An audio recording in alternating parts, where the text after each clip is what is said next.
నమస్కారం అండి. ఈ రోజు వచ్చేసి మనము స్వచ్ఛాంధ్ర స్వచ్ఛ దివస్ అనే కార్యక్రమాన్ని మన బనియాన్పల్లిలో టౌన్ లో నిర్వహించడం జరుగుతూ ఉంది. ఇది వచ్చేసి మన ఆంధ్రప్రదేశ్ ప్రభుత్వం వచ్చేసి కొత్త సంవత్సరం కొత్త ప్రారంభం అనే కాన్సెప్ట్ తో ఈ నెల స్టార్ట్ చేశారు. దీంట్లో మనం పరిసరాలు కావచ్చు, మన కార్యాలయాలు కావచ్చు, మిగతా కార్యక్రమాలు కావచ్చు.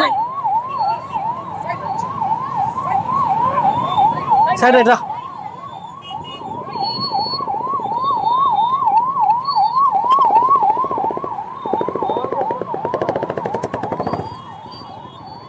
బాబు మీరు కవర్